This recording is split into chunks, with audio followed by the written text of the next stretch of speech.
The Arizona sun doesn't forgive. It beats down on the cracked asphalt of Prescott Elementary's parking lot with the kind of relentless intensity that turns metal door handles into branding irons and makes the air shimmer like something out of a fever dream. At 3:17 on a Tuesday afternoon in late August, the temperature hovers at 103 degrees and the black pavement radiates heat waves that distort everything they touch. Cody Brennan sits on the concrete curb near the flagpole, his small frame casting a shadow that seems to shrink with each passing hour. He's 7 years old, though he looks younger. Undersized for his age with a mop of sandy brown hair that sticks to his forehead in sweaty clumps and blue palm that track each vehicle entering the parking lot with the desperate hope of a castaway watching the horizon for ships. His Spider-Man backpack rests against his legs. The fabric has faded from bright red to a dusty pink, worn thin at the corners from 2 years of daily use. Inside are a broken pencil, a crumpled worksheet about addition, half a granola bar wrapped in foil, and a water bottle that ran dry 6 hours ago. The final bell rang 14 minutes ago. Children poured from the double doors like water from a broken dam, their voices shrill with the particular excitement that only the end of a school day can bring. Cody watched them scatter to waiting SUVs and minivans, watched mothers embrace their kids with the casual affection of people who take such moments for granted, watched fathers ruffle hair and ask about homework and promise ice cream if they'd been good. He watched and he waited, because that's what his mother told him to do. Wait right there by the flag. Darla had said that morning, not quite meeting his eyes as she dropped him at the curb. Mommy might be a little late today, but you wait right there. Don't go anywhere. Don't talk to strangers. Just wait. So Cody waits. The parking lot empties in stages. First, the eager parents, the ones who arrive early and idle in the pickup lane with their windows down and their radios playing. Then the working parents rushing from jobs with harried expressions and apologetic waves. Then the stragglers, the forgotten permission slips and lost lunch boxes retrieved by sheepish adults. By 3:45, only 3 cars remain. A blue Honda that belongs to someone in the office, a white pickup truck that's been parked in the same spot since morning, and a silver Lexus in the teacher's lot, its chrome trim catching the afternoon sun like a mirror. Cody's stomach growls. He ate half his lunch at noon, saving the other half because experience has taught him that sometimes dinner doesn't happen. The remaining granola bar in his backpack calls to him, but something holds him back. Some instinct for self-preservation that children in unstable homes develop like a sixth sense. Save it. You might need it more later. He doesn't know how right he is. The silver Lexus chirps as its owner approaches. Bethany Winters teaches 3rd grade 2 classrooms down from Cody's 2nd grade room. She's 42 years old with highlighted blonde hair and designer sunglasses that probably cost more than Darla Brennan earns in a week. Her heels click against the pavement with the confident rhythm of someone who has never questioned whether she belongs somewhere. She passes within 10 feet of Cody. Her eyes flick toward him. A quick, reflexive glance the way you might notice a piece of litter on an otherwise clean sidewalk. Then her gaze slides away, and she keeps walking, keys jingling in her manicured hand. Cody doesn't call out, doesn't wave. He's learned that adults don't like being bothered by children who aren't theirs. His mother told him that. Don't be a pest, she always says. Nobody likes a pest. The Lexus pulls out of the lot, and Cody watches it disappear down Granite Street, and something in his chest feels like it's being squeezed by an invisible hand. That's okay. Mom will come. She's just running late. The minutes crawl past like wounded animals. 4 o'clock arrives, and with it comes Principal Kenneth Ashford, locking the school's front doors with the methodical precision of a man who has performed this ritual 1,000 times. He's tall and thin, with a receding hairline and a fondness for bow ties that he believes make him look distinguished. He built his career on discipline, zero tolerance for troublemakers, high test scores and polished floors, and parents who write generous checks to the PTA. Prescott Elementary runs like a well-oiled machine under his leadership, and Kenneth Ashford is proud of that. He walks past Cody without breaking stride. His leather briefcase swings at his side. His BMW sits in its reserved spot, black and gleaming, despite the desert dust that coats everything else. The engine purrs to life with the satisfied sound of German engineering, and Kenneth Ashford drives away already thinking about the gin and tonic waiting for him at home. He doesn't see the small boy on the curb, or rather he sees him but doesn't register him as his concern. The child is sitting calmly, not crying, not causing a disruption, not requiring intervention. Whatever situation exists there, it's not Kenneth Ashford's problem. He has protocols. If a child hasn't been picked up by 4:30, the office staff is supposed to make calls. But the office staff left at 4 o'clock, and Kenneth Ashford isn't about to wait around for some irresponsible parent to get their act together. The boy will be fine. Someone will come. By 4:30, the parking lot is empty except for Cody. The shadows have begun to lengthen the brutal afternoon sun, finally beginning its descent toward the western mountains. The heat eases from oppressive to merely uncomfortable. A breeze kicks up carrying the scent of sage and hot asphalt, and something else, something like loneliness, if loneliness had a smell. Cody's lips are dry, his throat aches. The water fountain near the gym is just around the corner of the building, and he knows from experience that it sometimes works even when the school is closed. But his mother said to wait by the flag. Don't go anywhere. So he stays. The first police cruiser of the evening rolls down Granite Street at 5:47, its tires humming against the warm pavement. Officer Paula Vickers is behind the wheel, fresh from the academy, with earnest eyes and a uniform that still holds its crisp creases. She drives this route twice daily, part of her assigned patrol zone that includes 3 schools and a shopping center. She notices the boy on the curb. Of course she notices him. He's the only spot of color in an otherwise empty lot, a small figure in a blue t-shirt sitting motionless beneath the American flag. But he's sitting calmly, not distressed, not waving for help, probably just waiting for a parent running late. Paula Vickers makes a mental note to circle back in an hour. If he's still there, she'll stop and check. But she has a domestic disturbance call across town, and the dispatcher's voice is getting impatient in her earpiece, and surely someone will come for the boy before she returns. The cruiser continues down Granite Street, and Cody watches it go with eyes that have stopped expecting anything different. Darkness comes to the Arizona desert with surprising speed. One moment the sky blazes with orange and pink and purple, a sunset so beautiful it belongs on a postcard. The next moment the light drains away like water down a sink, and the temperature drops 20 degrees in 30 minutes. Cody shivers in his thin t-shirt. The concrete curb that radiated unbearable heat just hours ago now feels cold against his legs. He pulls his knees to his chest and wraps his thin arms around them, trying to make himself small, trying to hold on to whatever warmth his body can generate. The parking lot lights flicker on, casting pools of orange-yellow illumination across the empty asphalt. Moths begin their suicidal dance around the bulbs. Somewhere in the distance, a dog barks and another answers, and the night comes alive with sounds that seem much louder than they did during the day. This is when a 7-year-old boy should be eating dinner, taking a bath, watching cartoons while his mother does whatever mothers do in kitchens, getting tucked into bed with a kiss on the forehead and a promise that the monsters aren't real. Cody eats the granola bar at 8:15, chewing slowly to make it last. The chocolate chips have melted into the oats, creating a sticky mess that coats his fingers. He licks them clean because wasting food is a sin his mother drilled into him long ago. Then he waits. Around 9 o'clock, he finally abandons his post by the flagpole. Not to leave his mother said to wait, but to find somewhere safer for the night. He's done this before. Not often, but enough times that he knows the routine. The back of the school building has an alcove near the maintenance entrance, a recessed doorway that blocks the wind and hides him from the street. He discovered it last winter when his mother forgot him after a half day and didn't remember until the next morning. Cody uses his Spider-Man backpack as a pillow and curls into a ball on the cold concrete.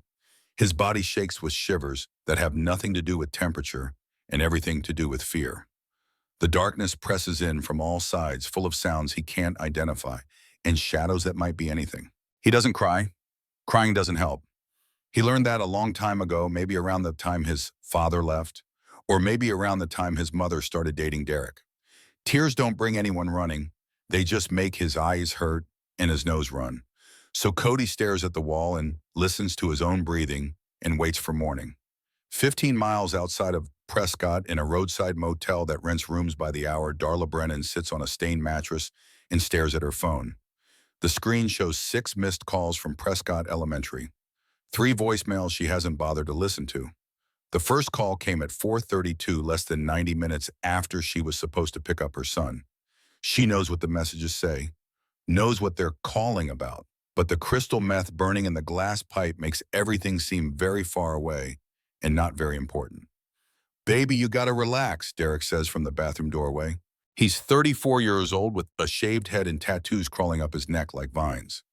He moved in with Darla 2 months ago, right about the time her last job fell through. Kid's fine. They got after-school programs and stuff. Probably just chilling. "The school called again," Darla mumbles. "So call him back tomorrow. Tell him you got sick or something." Derek walks over and takes the phone from her hand, tossing it onto the nightstand. "Right now, you and me got better things to do than worry about school drama." He hands her the pipe, and Darla takes it, and somewhere in the back of her mind, a voice screams that her baby is sitting alone in the dark because she chose this instead of him. But the voice gets smaller with each hit, and eventually it disappears entirely. Wednesday morning arrives with the kind of brutal clarity that only the high desert can provide. Cody wakes to find himself still curled in the alcove, his body stiff and aching from a night on concrete. His lips are cracked, his tongue feels thick and strange in his mouth. His stomach has moved past hunger into a kind of hollow emptiness that makes him feel like he's floating slightly outside his own body. He stands slowly, joints protesting, and walks to the front of the school on legs that feel like they belong to someone else. The parking lot is still empty. The sun is just beginning to clear the eastern mountains, painting everything in shades of gold and pink. It's beautiful the way Arizona mornings often are, and Cody hates it because beautiful things shouldn't exist when he feels this bad. The water fountain. He remembers the water fountain near the gym, and this time he doesn't hesitate. His mother said to wait by the flag, but his mother isn't here, and his throat burns like someone poured sand down it. The fountain works. Cold water gushes out when he presses the button, and Cody drinks like he's never tasted anything so wonderful. He drinks until his stomach cramps, then waits for the cramp to pass, then drinks some more. Then he walks back to the flagpole and sits down on the curb and waits. The school day begins at 8 o'clock with the usual chaos of buses and cars and parents running late. Cody watches the other children arrive, watches them stream through the doors with their backpacks and their lunch boxes and their lifts that seem impossibly normal. He could go inside. His classroom is right there, second door on the left after you pass the office. Mrs. Henderson is probably already writing the day's schedule on the whiteboard. His desk, third row back second from the window, is probably empty and waiting for him. But what would he say? How would he explain why he's wearing the same clothes as yesterday? Why his hair is matted and his face is dirty, and he smells like a boy who slept outside? The other kids would laugh. They always laugh when Cody does something weird. So he stays outside, hidden behind the maintenance shed during school hours, emerging only to drink from the fountain when no one is watching. The lunch bell rings at noon, and the playground fills with children. Cody watches them from his hiding spot, watches them play tag and swing on the swings, and argue over the good basketball. His stomach cramps with hunger so intense it brings tears to his eyes. Someone drops a half-eaten apple near the fence. Cody waits until the kids go back inside, then retrieves it. He eats around the brown parts and tries not to think about where it's been. The afternoon passes like a fever dream. Principal Kenneth Ashford walks past Cody at 4:02, briefcase swinging, eyes forward. If he recognizes the boy from yesterday, he gives no sign. The parking lot empties in the same stages as before. The silver Lexus chirps at 3:58, and Bethany Winters clicks past in her expensive heels without a single glance. Officer Paula Vickers drives by at 5:51. This time, Cody waves. It's a small gesture, hesitant, his hand barely rising above his shoulder. He doesn't know what he expects, doesn't know what he hopes for, but something inside him needs to know if anyone can see him. Paula Vickers waves back. A friendly little flutter of fingers, the kind of wave you give to a neighbor's kid or a student crossing the street. Then she continues her patrol, and the cruiser disappears around the corner, and Cody's hand falls back to his side. She saw him. She waved, but she didn't stop. That night, Cody cries. He's back in his alcove, curled around his empty backpack, shaking with cold and hunger, and something that goes deeper than either. The tears come whether he wants them or not, streaming down his cheeks and dripping onto the concrete. Nobody's coming. The thought arrives with the certainty of a mathematical equation. 2 + 2 = 4. The sun rises in the east. Nobody is coming to get Cody Brennan. He cries until he can't cry anymore, until his eyes feel like sandpaper and his chest aches from the sobs. Then he lies in the darkness and stares at nothing and wonders what he did wrong. Was it because he didn't clean his room last week? Was it because he got a C on his spelling test? Was it because he's too loud, too quiet, too needy, not needy enough? 7-year-old minds aren't equipped to understand that sometimes adults fail, that sometimes the people who are supposed to protect you choose other things instead. So Cody does what children do. He searches for the explanation within himself. He must have done something wrong. If he'd been better, his mother would have come. Thursday arrives and something has changed in Cody Brennan. The desperate hope that flickered in his eyes on Tuesday is gone. The confused hurt of Wednesday has faded into something harder, something that looks almost like acceptance. He goes through the motions, drinks from the fountain, hides during school hours, returns to the flagpole when the parking lot empties, watches the same people drive past in the same cars with the same expressions of careful indifference. But he doesn't wave anymore. The Prescott Community Church sits directly across Granite Street from the elementary school. It's a handsome building, white clapboard with a steeple that reaches toward heaven, established in 1892, according to the bronze plaque by the entrance. Every Sunday, its parking lot fills with the faithful, men in pressed slacks and women in floral dresses, children in their Sunday best, squirming through sermons about loving thy neighbor. The congregation prides itself on community involvement, on charity work, on being the kind of people who make a difference. On Thursday evening, the church holds its weekly Bible study. Cody watches the cars arrive, watches the well-dressed adults climb the steps and disappear through the wooden doors, watches the lights come on inside warm and golden, spilling through the stained glass windows like promises of sanctuary. One woman pauses on the top step. She's maybe 60 with silver hair and a cardigan despite the lingering heat.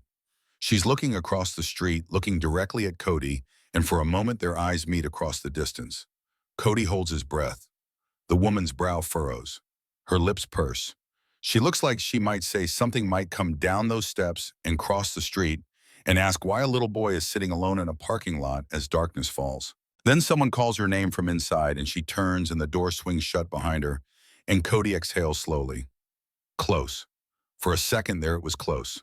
100 miles southeast of Prescott, in a nondescript office building in downtown Phoenix, Meredith Callahan stares at her computer screen and feels the familiar weight of helplessness pressing down on her shoulders. The spreadsheet in front of her contains the names and case numbers of 47 children currently in the Arizona foster care system under her supervision. 47 kids who've been removed from homes for reasons ranging from neglect to abuse to abandonment. 47 lives in flux caught between families that failed them and a system that often isn't much better. Meredith is 38 years old with auburn hair she wears in a practical ponytail and hazel eyes that have seen too much suffering to maintain their original brightness. She's been working for Child Protective Services for 15 years, and she's good at her job. Good enough that her supervisors keep adding cases to her caseload, confident that Meredith can handle anything. But no one can handle everything. Her desk phone rings and she answers it without looking away from the screen. CPS Callahan? Meredith, it's Donna at intake. What have you got? Anonymous tip that came in about 20 minutes ago. Mail caller said there was a kid sitting alone at Prescott Elementary. Said he drove past earlier today and saw him, then drove past again 6 hours later and the kid was still there. Meredith's fingers pause on the keyboard. Prescott's 2 hours away. I know, I tried the school, got voicemail, left a message. Tried the local PD, they said they'd send someone to check, but you know how that goes. Yes, Meredith knows. Small-town police departments with skeleton crews and priorities that don't always align with CPS concerns. A kid sitting in a parking lot isn't a crime in progress. It's not even necessarily a crisis. Probably just a parent running late, some officer will decide. Probably someone already picked him up. But probably isn't the same as definitely, and Meredith has learned to trust her gut when it comes to children in danger. Who made the call, she asks. Wouldn't give his name. Said he was passing through town on his way to Sedona. Background noise sounded like a motorcycle. A biker. Just some random guy on a road trip who noticed a kid alone and thought someone should know. More than the teachers did, Meredith thinks bitterly, more than the principal or the cops who probably drove right past. I'll make some calls, she says. You got a name for the kid? Nothing. Caller just said a little boy, maybe 6 or 7, sitting by the flagpole. Looked like he'd been there a while. Meredith thanks Donna and hangs up her mind, already racing through possibilities. She pulls up the Prescott Elementary website and finds the main office number. It rings 6 times before going to voicemail. She leaves a message that's more forceful than professional, demanding a callback immediately. She tries the Prescott Police Department next. A bored-sounding desk sergeant assures her that an officer checked the school earlier and everything was fine. What do you mean fine? Meredith presses. I mean there's no problem, ma'am. We got it handled. Was there a child there or wasn't there? A pause, paper shuffling. Officer Vickers noted a juvenile in the area but observed no signs of distress. Did she talk to him? Another pause, longer this time. Ma'am, I'm sure if there was a problem, our officer would have addressed it. Meredith hangs up without saying goodbye, which is rude and she doesn't care. No signs of distress. What does that even mean? A 7-year-old sitting alone in a parking lot for 6 hours and there are no signs of distress. She checks the time. 4:47 p.m. on a Thursday. If she left right now, she could be in Prescott by 7 o'clock. But she has a meeting at 5:30 that can't be rescheduled, and a court appearance tomorrow morning, and the conference in Phoenix this weekend that her supervisor has made very clear is mandatory. You can't save everyone, she reminds herself. It's the mantra of every social worker who's been in the field long enough to learn their limitations. You can't save everyone, so you have to choose. But God, it never stops hurting. The choosing. Meredith stares at her phone and then picks it up and dials a number she hasn't called in almost 3 years. It rings 4 times before a gruff voice answers. Yeah, Griffin, it's Meredith Callahan. Silence on the other end. Then Callahan. Been a while. I know, I need a favor. Griffin Mercer sets his beer on the bar and presses the phone harder against his ear. He's sitting in a roadhouse called the Rusty Spoke about 30 miles west of Phoenix. The place smells like stale cigarettes and cheap whiskey, which suits the clientele just fine. Half a dozen other Hells Angels sit at tables around him, nursing drinks and playing pool and minding their own business. What kind of favor? Meredith explains. Anonymous tip. Kid alone at school. Cops aren't taking it seriously. She can't get there herself. Prescott's on your way to Flagstaff, she says. I know you've got brothers up there. I'm asking you to check on a child. That's all. Just check on him. Griffin is 63 years old with gray hair pulled back in a ponytail and a beard that reaches his chest. Scars decorate his knuckles and forearms, souvenirs from decades of living on society's edge. He's been president of the Arizona Hells Angels for 11 years, and he's done things in his life that would make most people look away in disgust. But he also remembers what it's like to be a child who needed help and didn't get it. Remembers being 7 years old himself, hiding in a closet while his father beat his mother, praying for someone to come. And he remembers Danny. Danny, who would have been 26 this year. Danny, who died at 8 years old because his father was too busy running guns to be there when it mattered. Danny, whose memory Griffin carries like a stone in his chest, heavy and sharp and impossible to set down. What's the school called? Prescott Elementary, on Granite Street. I'll check it out. But Callahan, if this turns out to be nothing, you owe me a bottle of Jameson. If it turns out to be nothing, I'll buy you a case. Griffin hangs up and finishes his beer in one long swallow. Around him, his brothers are watching with curious eyes. Ray Cordova, his VP, raises an eyebrow. Trouble? Maybe. Got a tip about a kid alone at a school in Prescott. CPS can't get anyone to check on him. Since when do we do welfare checks? Griffin stands, leaving a 20 on the bar. Since right now. You coming? They take the back roads, the ones that wind through desert and scrubland and small towns that haven't changed much since the 1950s. Griffin leads on his Harley with Ray and Dutch Carver following close behind. The sun is setting when they reach Prescott, painting the sky in shades of orange and red that would be beautiful if Griffin were in the mood to notice such things. Prescott Elementary sits on a quiet street lined with old oak trees. Nice neighborhood, well-maintained lawns, the kind of place where people put flags on their porches and wave to their neighbors. The parking lot is empty. Griffin kills his engine and swings off the bike, scanning the area with the automatic awareness of someone who spent time in places where inattention could be fatal. And there by the flagpole, a small figure sits on the curb. The boy is so still that at first Griffin thinks he might be a statue. Then he sees the slight rise and fall of thin shoulders, the way the kid's head turns slowly to track their approach. Jesus Christ, Ray mutters. Griffin walks slowly, deliberately, keeping his hands visible and his movements non-threatening. Up close, the child looks worse than he expected. Sunburned skin peeling across his nose and cheeks, lips cracked and bleeding, eyes that are far too old for a 7-year-old face. He stops 10 feet away and crouches down, making himself smaller. "Hey there," Griffin says softly. "I'm Griffin. What's your name?" The boy's voice comes out as barely a whisper, rough and unused, like he hasn't spoken in a long time. "Cody. Cody. That's a good name." Griffin keeps his voice gentle, the way you'd talk to a frightened animal. "How long you been sitting here, Cody?" The boy's jaw trembles, his eyes well with tears that he blinks back with visible effort. "Since Tuesday, after school. My mom was supposed to pick me up." Behind him, Griffin hears Ray curse under his breath. Dutch makes a sound like he's been punched in the gut. 3 days. This child has been sitting here for 3 days and nobody came. "You hungry, Cody?" The boy's face crumples and he nods, and something in Griffin's chest cracks open like an old wound. He turns to Dutch. "Get some food.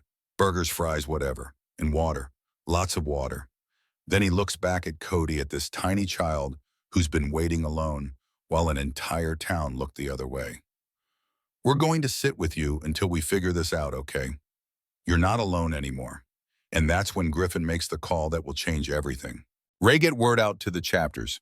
Phoenix, Flagstaff, Tucson. Everyone who can ride needs to be in Prescott by tomorrow afternoon. Ray's eyes widen. "All of them. That's gotta be 500, maybe more." Griffin's jaw tightens. This town left a 7-year-old to die in a parking lot. "I think it's time we made some noise." Meredith Callahan's phone rings at 7:23 p.m. She's still at her desk, buried in paperwork for tomorrow's court appearance, running on coffee and stubbornness.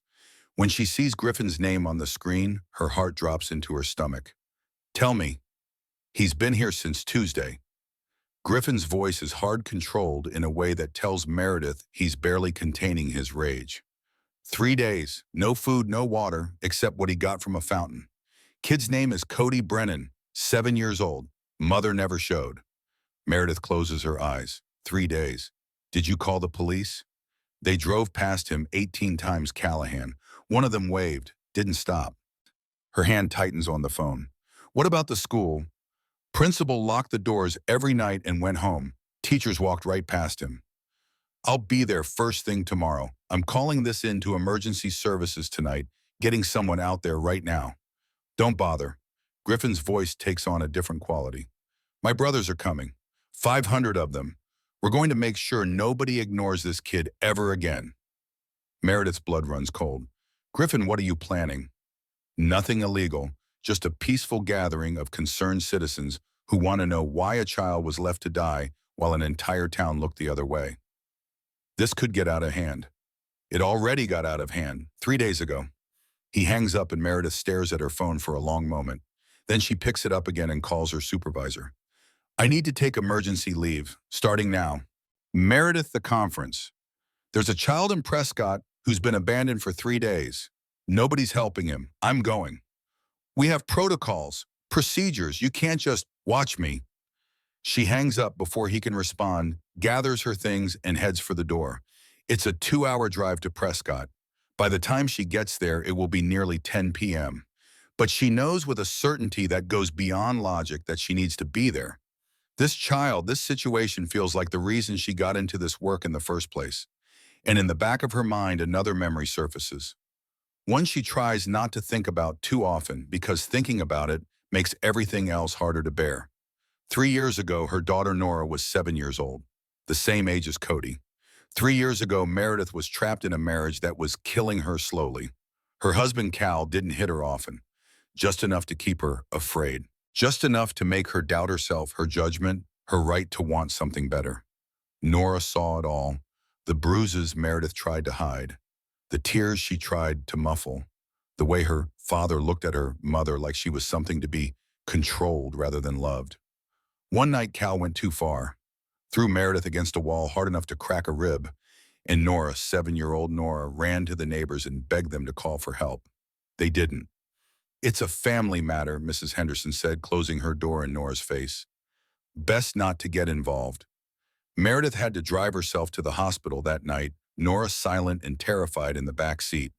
She filed for divorce the next day and never looked back. But she never forgot the way it felt to watch her daughter beg for help and be turned away.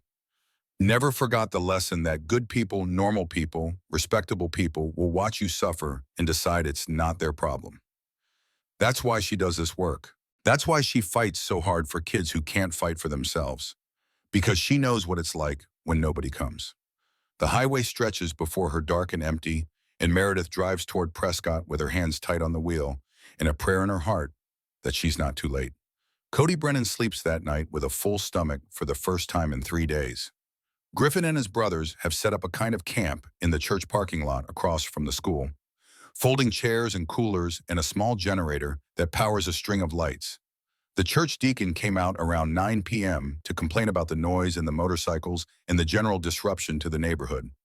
Griffin looked at him with eyes that had seen men die and said very quietly, "There's a 7-year-old boy who's been sleeping on concrete for 3 nights while your congregation held Bible study 50 feet away. You want to talk to me about disruption?" The deacon went back inside and didn't come out again. Now Cody sits in a folding chair wrapped in a jacket that's 3 sizes too big for him, eating his second cheeseburger, while Dutch tells him stories about riding through the desert and the time Ray got chased by a javelina and swore it was a wild boar the size of a car. Cody doesn't laugh. He hasn't laughed in a long time. But something in his eyes has softened some of the wariness, giving way to something that looks almost like hope. Around midnight, Griffin gets a text from the Phoenix Chapter 120 riders ready to roll at first light. Tucson checks in with 87. Flagstaff has 63. Even the small charter in Yuma is sending 15. By morning, over 500 Hells Angels will descend on Prescott, Arizona, and they won't leave until someone explains why a child was left to die while a whole town watched. Griffin looks at Cody, at this small boy with the Spider-Man backpack and the eyes that have seen too much too young, and he thinks about Danny. Danny would have liked this kid, would have shown him the secret handshake and taught him which bikes made the coolest sounds and promised to teach him to ride as soon as his legs were long enough to reach the pegs. Danny never got the chance to grow up, but maybe, just maybe, Griffin can make sure Cody does. 2 hours away, Meredith Callahan crosses the Prescott city limits with the kind of determination that has carried her through 15 years of bureaucratic roadblocks and impossible cases. Tomorrow, everything changes. For Cody, for this town, for everyone who thought they could look away and pretend it wasn't their problem. The sun rises over Arizona, and with it comes a reckoning that Prescott will never forget. The sound begins at dawn, low and rumbling like distant thunder rolling across the desert floor. It starts as a vibration more than a noise, something you feel in your chest before you hear it with your ears. The windows of Prescott's downtown shops begin to rattle in their frames. Car alarms trigger one by one down Granite Street, their electronic shrieks adding a desperate counterpoint to the growing roar. Meredith Callahan stands in the parking lot of the Prescott Motor Lodge, where she checked in at midnight after a 2-hour drive fueled by coffee and righteous anger. She hasn't slept, couldn't sleep. Every time she closed her eyes, she saw a 7-year-old boy sitting alone on a curb, waiting for someone who never came. Now she watches the horizon, and what she sees takes her breath away. Motorcycles, hundreds of them, pouring into town from every direction like rivers converging on a single point. They come down Highway 89 from the north, up Route 69 from the south, along the winding mountain roads from the east and west. The early morning sun catches chrome and steel, turning the procession into a river of fire and light. 500 Hells Angels riding to war. Not a war of violence, not a war of weapons and blood, a war of presence, a war of witness, a war that says to the good people of Prescott, we see what you did, we see what you failed to do, and we will not let you look away anymore. Meredith gets in her car and drives toward the elementary school, The scene that greets her is unlike anything she's experienced in 15 years of child protective services. The church parking lot across from Prescott Elementary has been transformed into a staging area.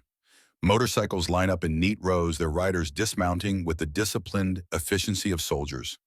Men and women in leather vests move with purpose, setting up tables, unloading coolers, stringing up tarps for shade. The patches on their backs all bear the same insignia, a winged skull above the words Hell's Angels and Arizona. Griffin Mercer stands at the center of it all, directing traffic with hand signals and quiet commands. He looks like he hasn't slept either, but there's an energy about him that transcends exhaustion. A purpose. And across the street, sitting in the same spot he's occupied for 3 days, Cody Brennan watches everything with wide, uncertain eyes. Meredith parks her car and approaches Griffin, her CPS badge visible on the lanyard around her neck. "You made it," Griffin says without turning around. "Did you really think I wouldn't?" He glances at her then and something passes between them. An understanding.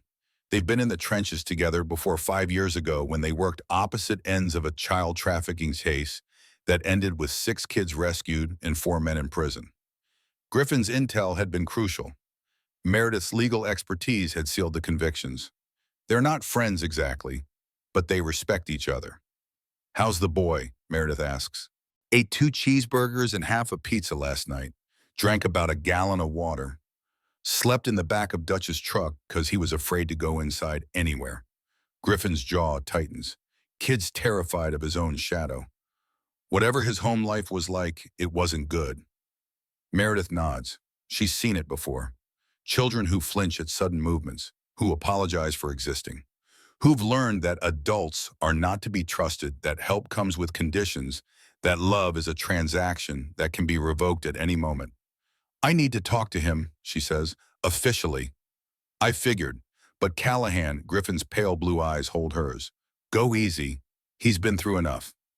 Meredith crosses Granite Street with the weight of bureaucracy on her shoulders. She's carrying forms. So many forms. Emergency intake questionnaires and mandatory reporting documents and custody evaluation checklists.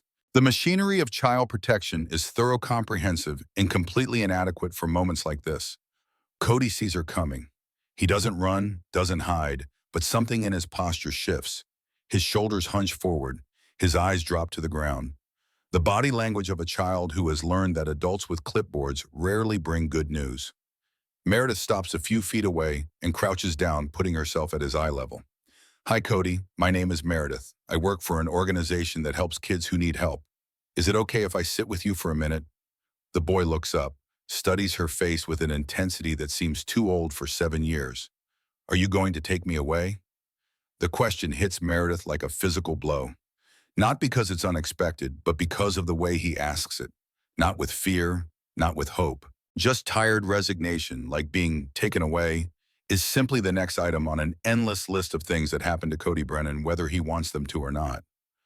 "That depends," Meredith says honestly, "on a lot of things. But right now, I just want to make sure you're okay. Can you tell me what happened in your own words?" Cody is quiet for a long moment. Then he speaks, his voice barely above a whisper. "Mom said, wait by the flag. She said she'd come. I waited and waited, but she didn't come. I was hungry, but I didn't have any more food. The water fountain works sometimes. I found a place to sleep behind the school where no one could see me. Did anyone ask if you needed help?" The police lady waved at me. Cody's brow furrows like he's trying to work out a puzzle that doesn't make sense. I waved back, but she kept driving. Meredith feels something cold settle in her stomach. 18 times. Paula Vickers drove past this child 18 times, and the most she offered was a wave. "What about your teachers?" "The principal." "They walk past. They always walk past." Cody looks down at his worn sneakers. "I tried to be invisible. Mom says no one likes a pest." The picture forming in Meredith's mind is all too familiar. A mother who treats her child as an inconvenience. A boy who's learned to take up as little space as possible, to need as little as possible, to expect as little as possible. "Cody, do you know where your mom is now?" He shakes his head. "She has a new boyfriend, Derek. He doesn't like me very much. Sometimes they go away for a while and I stay with the neighbor lady, but the neighbor lady moved last month." Meredith makes a note. Absent mother, hostile boyfriend. previous informal care arrangements that have fallen through. The pieces click together with the grim precision of a case file she's read 100 times before. Cody, I want you to know something important. She waits until his eyes meet hers again. What happened to you is not your fault. Do you understand none of this is because of anything you did? For a moment, something flickers in the boy's expression. Doubt, hope, confusion. Then the walls come back up, and he's just a tired child sitting on a curb waiting for whatever comes next. The first police cruiser arrives at 7:23 a.m. Officer Paula Vickers steps out, her hand resting on her service weapon. She's called for backup, but backup is 10 minutes away, and in the meantime, she's facing a parking lot full of Hell's Angels in a situation that definitely wasn't covered in her academy training.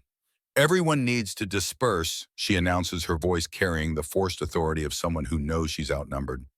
This is private property. Griffin walks toward her slowly, his hands visible at his sides. Behind him, 500 riders fall silent, watching. Actually, officer, the church parking lot is open to the public. Says so right there on the sign. He gestures toward a small placard near the entrance. All are welcome. You're creating a disturbance. No, ma'am, we're standing in a public place. Last I checked, that's not a crime. Griffin stops a few feet from Vickers, towering over her by nearly a foot. But you know what is child neglect, child abandonment, leaving a 7-year-old to fend for himself for 3 days while an entire town pretends he doesn't exist. Vickers' face flushes. I don't know what you're talking about. Really, because according to that boy over there, you drove past him 18 times since Tuesday, waved at him once, never stopped, never asked if he was okay, never called it in. The flush deepens. I observed a juvenile in the area. There were no signs of distress. Griffin's voice drops to something cold and dangerous. No signs of distress. A child sleeping on concrete. A child going 3 days without food. A child drinking from a water fountain because that's all he had. And you saw no signs of distress. I didn't know. You didn't look. The accusation hangs in the air like smoke. More police cars arrive. Then news vans. Word has spread through the town, through social media, through the strange alchemy of information that turns local incidents into national stories overnight. By 8 o'clock, AM3 television crews are set up on Granite Street, their cameras capturing footage that will play on every major network before lunch. Principal Kenneth Ashford arrives at 8:15, his face pale and his lawyer at his side. He pushes through the growing crowd, briefcase in hand, like he's arriving for just another day at work. But there's nothing normal about this day, and the look on his face says he knows it. What is the meaning of this? He demands, addressing no one in particular. This is school property. You're disrupting the educational environment. Meredith steps forward, her badge visible. Mr. Ashford, I'm Meredith Callahan, Arizona Child Protective Services. I'd like to ask you some questions about Cody Brennan. Who? The 7-year-old boy who's been sitting in your parking lot for 3 days. Ashford's face goes through a rapid series of expressions. Confusion, recognition, panic. Then a mask of professional concern slides into place. I wasn't aware of any ongoing situation. You walked past him, Griffin interrupts. Every day, twice a day, locked the doors and went home while he slept on concrete. I had no way of knowing. His name is on your enrollment roster. Meredith's voice is flat, controlled, the voice of someone who has dealt with too many administrators making too many excuses. Cody Brennan, 2nd grade, Mrs. Henderson's class. Did anyone notice he wasn't coming to school this week? Ashford opens his mouth, closes it, looks at his lawyer. My client will not be answering questions at this time, the lawyer says smoothly. Any inquiries can be directed to the school district's legal office. Of course, Meredith makes a note on her clipboard. I'm sure the state licensing board will be very interested in the school district's legal perspective. The crowd has grown, parents arriving for the school day. Neighbors curious about the commotion. Church members wondering why 500 motorcycles are parked in their lot. The energy is strange, charged with something between carnival and confrontation. Bethany Winters arrives at 8:47. She parks her silver Lexus 2 blocks away, trying to avoid the cameras, but someone recognizes her. That's one of the teachers, a voice calls out. She walked right past him. Bethany freezes. The crowd parts around her, not threatening, but watching. Always watching. She makes it halfway to the school entrance before she breaks down. The tears come suddenly, mascara running down her cheeks, designer sunglasses pushed up onto her forehead as she covers her face with her hands. "I didn't know," she sobs. "I thought someone else would handle it. I thought it wasn't my place to interfere." Meredith watches this display with complicated emotions. Part of her wants to comfort the woman. Part of her wants to shake her. Part of her just wants to understand how a person can walk past a suffering child and tell themselves it's someone else's problem. "Mrs. Winters," she says quietly, stepping closer, "I need to ask you some questions." "I saw him." The words come out in a rush like a confession. "I saw him sitting there on Tuesday, and Wednesday, and Thursday. I thought his mother was just running late. I thought the office would handle it. I thought—" "You thought someone else would care," Griffin says from behind Meredith. "So you decided you didn't have to." Bethany looks up at him, this massive biker with the scarred knuckles and the cold eyes, and something in her expression shifts. "I was like him once." Her voice drops to a whisper. "When I was 9, my mother left me at a bus station. I sat there for 2 days before anyone asked if I needed help." The parking lot goes silent. "And when you saw Cody sitting alone," Meredith says slowly, "you saw yourself and you couldn't face it." Bethany doesn't answer. She doesn't have to.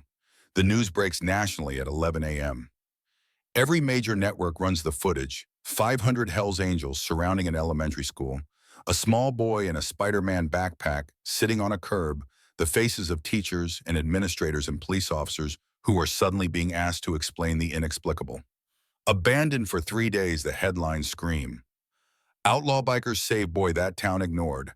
Social media explodes. Twitter trends with hashtags, hashtag justice for Cody, hashtag who failed this child, hashtag biker heroes. The story becomes a lightning rod for every argument about community responsibility, institutional failure, the difference between respectable citizens and actual good people. In Phoenix, Meredith's supervisor calls 6 times. She ignores every call. In Prescott, the mayor arrives with a police escort and a prepared statement about launching a full investigation. He looks directly into the cameras with practiced sincerity, promising accountability and reform and justice. He doesn't look at Cody once. Griffin watches the political theater unfold with the weary cynicism of someone who's seen it all before. "They're going to make speeches," he says to Meredith, "form committees, draft policies. In 6 months, everyone will have forgotten, and the next kid who falls through the cracks will be just as alone as Cody was." "Maybe," Meredith says, "but not today, not this kid. What happens to him now?" It's the question Meredith has been dreading. The honest answer is she doesn't know. Emergency foster placement tonight, certainly. Then a long process of custody hearings in family court and bureaucratic machinery grinding forward at its own inexorable pace.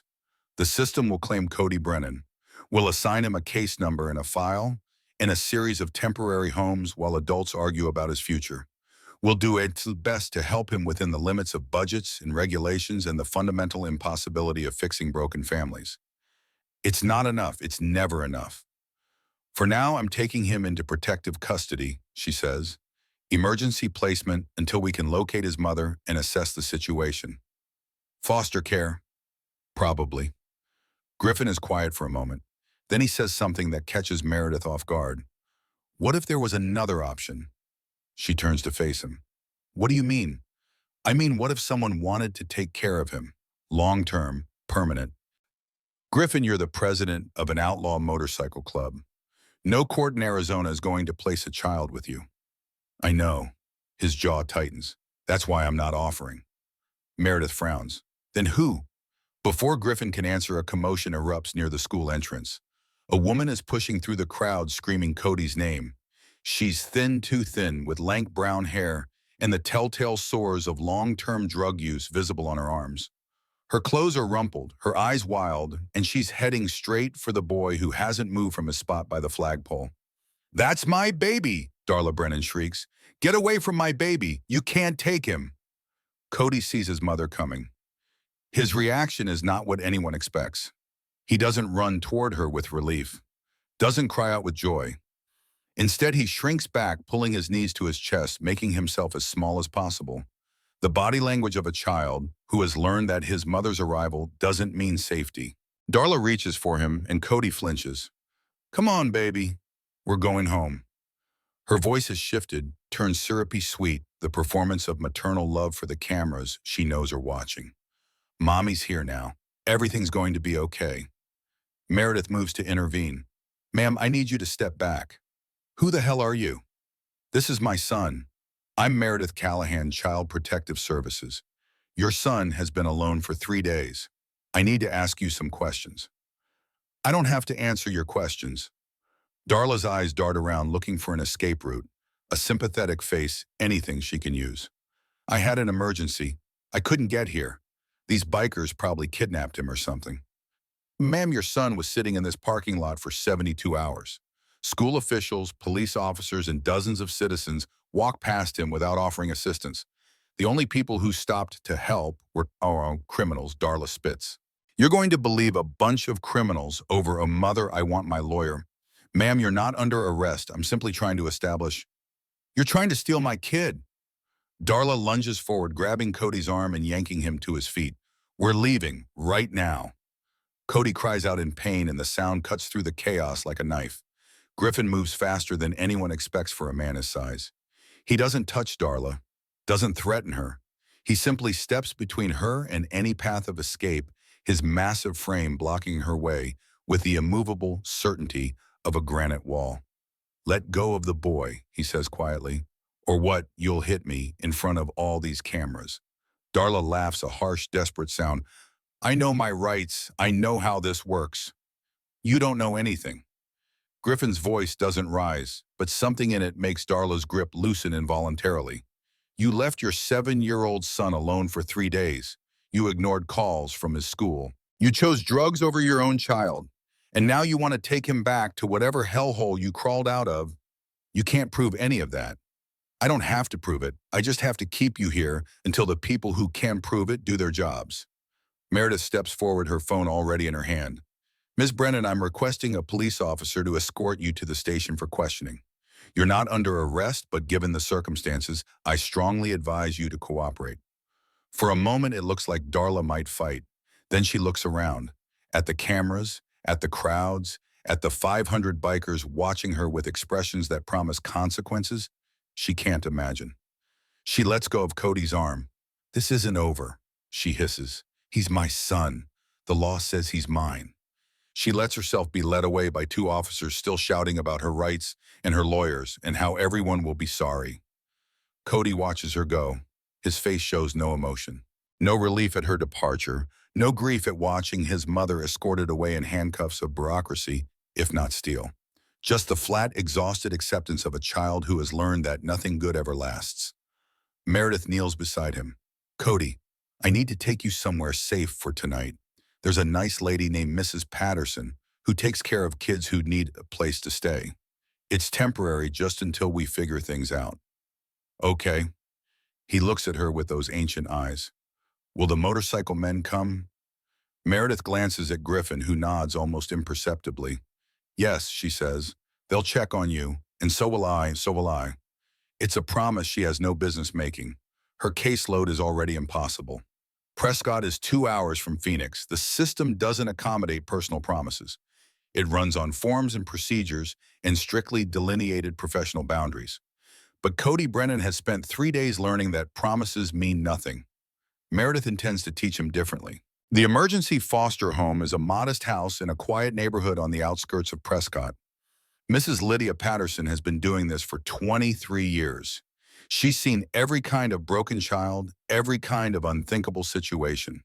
Her home is clean and warm, her rules are fair, and she asks no questions that don't need asking. 2 other children are already there. A teenage girl named Jamie who barely speaks, and a 5-year-old boy named Marcus who hasn't stopped asking when his daddy is coming to get him. Cody is given a bed in a room he'll share with Marcus. The sheets are clean, the pillow is soft. There's a nightlight plugged into the wall because Mrs. Patterson knows that children who've been through trauma often fear the dark. He sits on the edge of the bed, his Spider-Man backpack clutched to his chest, and waits. Meredith watches him from the doorway. I'll come back tomorrow, she says, to check on you and to talk about what happens next. Cody nods without looking up. Griffin, the man with the gray beard, he wants you to know that you're not alone anymore, that there are people who care about what happens to you. Still no response. Meredith hesitates. Protocol says she should leave. Should let the child settle in, give him space, allow the foster care process to work the way it's supposed to work. But protocol also said that 18 police drive-bys were adequate supervision for an abandoned child. Cody, can I tell you something? He finally looks up, waiting. When I was about your age, my mother was very sick. She couldn't take care of me the way she wanted to. I spent a lot of time feeling alone, even when there were people around. I thought it was my fault. I thought if I was better, smarter, quieter, easier, then maybe things would be different. Cody's eyes are fixed on hers now, unblinking. It took me a long time to understand that it wasn't about me, that sometimes adults fail, and it's not because the children in their care deserve to be failed. It's because being a good parent, being a good person is hard, and not everyone is strong enough to do it. My mom isn't strong, Cody whispers. No, she isn't. But that's not your fault, and it's not your job to fix her. Meredith crouches down so she's at his eye level. What happened to you waiting alone for 3 days that was wrong? The adults who walked past you, who saw you and did nothing, they were wrong. You deserve better. You deserve better. And I'm going to do everything I can to make sure you get it. For a long moment, Cody is silent. Then so quietly, Meredith almost misses it. Promise. I promise. It's late when Meredith finally leaves Mrs. Patterson's house. The drive back to Phoenix stretches before her 2 hours of dark highway and thoughts she can't escape. Tomorrow will bring paperwork, court filings, interviews and assessments, and the grinding machinery of a system that means well, but moves slowly. She's halfway to her car when her phone buzzes with a text from an unknown number. Church parking lot, 10 minutes. Need to talk. She shouldn't go. It's late. She's exhausted. Whatever Griffin Mercer wants to discuss can wait until tomorrow, when there are witnesses and proper channels and professional boundaries firmly in place. But something about today has shifted her understanding of proper channels. Proper channels left a child alone for 3 days. She turns her car toward the church.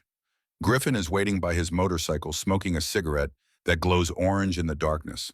The parking lot is empty now, the other riders having dispersed to hotels and homes and wherever Hell's Angels go when they're not making statements. But Griffin stayed, watching, waiting. Callahan. He nods as she approaches. Thought you might come. What do you want, Griffin?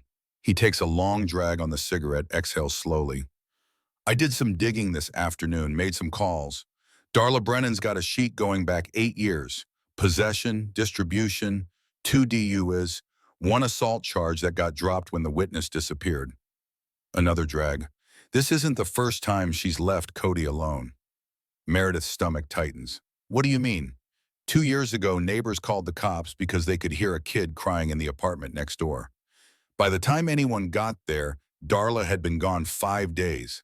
Kid was surviving on dry cereal and tap water. CPS opened a case. I didn't see that in the system. It was closed. Someone signed off on it, said the situation had been resolved. Griffin's eyes meet hers in the darkness. You want to guess who signed? Meredith feels the blood drain from her face. Who are you? Kenneth Ashford. Turns out he's an old family friend of the Brennans. Went to high school with Darla's mother. He vouched for Darla, said it was a misunderstanding, convinced CPS to drop the case. That's not, he can't, he did. And then 2 years later, the same kid ends up sitting in his parking lot for 3 days, and he walks past like he's never seen the boy before. Meredith's mind races. If this is true and she has no reason to doubt Griffin's sources, then this isn't just negligence. It's a cover-up, an ongoing pattern of a community protecting one of its own while a child suffered. I need documentation, she says, records, proof. I can get you what I have, but Callahan, there's something else. Griffin drops his cigarette, grinds it out with his boot. This kid is going to end up in the system. I've seen how that goes. Foster homes, group homes, shuffled around like a piece of furniture nobody wants. And maybe he gets lucky, finds a decent family, grows up okay. But maybe he doesn't. Maybe he ends up like half the kids I've known who came out of that system broken, angry, alone. What are you suggesting? I'm suggesting that kid needs someone who's going to fight for him, not just process his paperwork, not just check the boxes, someone who's going to make sure he doesn't fall through the cracks again. And you think that someone is you. Griffin shakes his head slowly. No, I know who I am. I know what I've done. No judge in their right mind would give me custody of a child, and maybe they'd be right not to. His voice drops. But you, Callahan, you've got a daughter. You've got a home. You've got 15 years of proving you give a damn about kids who don't have anyone else. Meredith stares at him. You're asking me to adopt him. I'm asking you to think about it. That's all. Just think about it. The idea is insane. Meredith is a single mother with a demanding job and a caseload that already threatens to bury her. Nora is only 10, still adjusting to life after the divorce, still carrying her own wounds from watching her parents' marriage fall apart. Bringing another child into that mix, a traumatized child, a child who will need years of therapy and patience and unconditional love, it's too much. It's asking too much. But then she thinks about Cody, sitting alone on that curb, waiting for someone who never came. And she thinks about Nora, standing on a neighbor's porch, begging for help that never came. 2 children, 2 moments of abandonment, 2 chances for the world to prove it cared. The world failed them both. Maybe it's time for Meredith to succeed where the world failed. I'll think about it, she says finally. But Griffin, this isn't your decision to make. It's not even mine. There are processes, evaluations. Cody's mother still has parental rights. For now, but Callahan, Griffin climbs onto his motorcycle, the engine rumbling to life with a sound like controlled thunder. The clock is ticking. Every day that kid spends in limbo is another day he learns that nobody really wants him. You know what that does to a child. He rides away into the darkness, leaving Meredith alone with a decision that could change everything. She stands in the empty parking lot for a long time looking at the school across the street. The flagpole, where Cody sat for 3 days. The curb that was his bed. The locked doors that should have protected him and instead shut him out. Then she gets in her car and drives home because there's nothing more she can do tonight. But tomorrow she thinks. Tomorrow everything changes. The next morning brings legal proceedings that move with unusual speed. The story has gone national. Senators are making statements. The governor has called for a full investigation. The kind of institutional pressure that normally takes months to build has condensed into 48 hours of unrelenting media attention. Darla Brennan sits in a county holding facility, facing charges of child abandonment and neglect.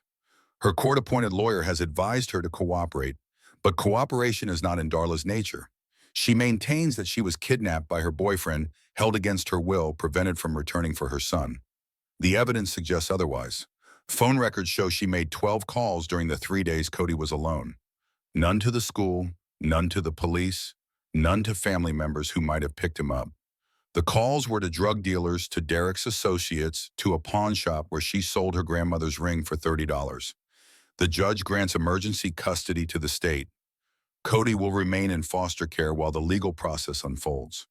Meredith is there for every hearing, every interview, every moment when Cody might need someone to speak for him, to fight for him, to remind the system that he's a child and not just a case number. Griffin is there too, always on the periphery, watching, waiting. His presence a silent reminder that the Hells Angels haven't forgotten, haven't moved on, won't let this story fade into obscurity. On the 3rd day after Cody's rescue, Meredith goes home to Phoenix. Nora is waiting for her. Mom, I saw you on TV. Her daughter's voice is carefully neutral, the way it always gets when she's processing something big. That little boy, the one who was alone, his name is Cody. Is he okay? Meredith sits down on the couch, suddenly exhausted in ways that have nothing to do with physical fatigue. I don't know, honey. I hope so, but he's been through a lot. Nora is quiet for a moment, 10 years old, but with eyes that have seen too much, the eyes of a child who once begged for help and was turned away. When I went to Mrs. Henderson's house that night, she says slowly, and she closed the door. I thought maybe I did something wrong, that she didn't help because I wasn't worth helping. Oh, sweetheart, Meredith pulls her daughter close. That wasn't your fault. You were so brave. You did exactly the right thing. I know that now, but I didn't know it then. And I think, Nora hesitates, I think that boy probably feels the same way. He does. Can we help him? Like really help him? Not just the foster care stuff, but really. Meredith looks at her daughter, this child who has been through so much, who still carries scars from her father's violence and the world's indifference. This child who, despite everything, still wants to reach out, still wants to help someone who hurts the way she once hurt. What would you think, Meredith says carefully. If Cody came to live with us, Nora doesn't answer right away. She's always been a thoughtful child, more interested in right answers than quick ones. Would he be my brother? Maybe, eventually. If that's what he wanted, if that's what we all wanted. Would it be hard? Yes, very hard. He's been through things that will take a long time to heal. There would be difficult days. Days when he's angry or scared and we might not know how to help. Like when Dad used to make you cry and I didn't know what to do. Meredith's heart breaks a little. Something like that. But Nora, I need you to understand this isn't just my decision. It would change our family forever. If you don't want this, if it feels like too much, that's okay. That's completely okay. Nora is silent for a long time. Then she looks up at her mother with eyes that have seen too much but still believe in something better. I don't want him to be alone anymore, she says to you. I know what alone feels like. Nobody should feel like that. And in that moment, Meredith Callahan makes her decision. The paperwork is overwhelming. Emergency guardianship applications, background checks, home studies, financial assessments. The machinery of adoption doesn't care that this case has captured national attention. It grinds forward at its own glacial pace. Griffin helps where he can. The Hells Angels hire a lawyer for Meredith, one of the best family law attorneys in the state. They set up a fund for Cody's future expenses, education, therapy, whatever he needs.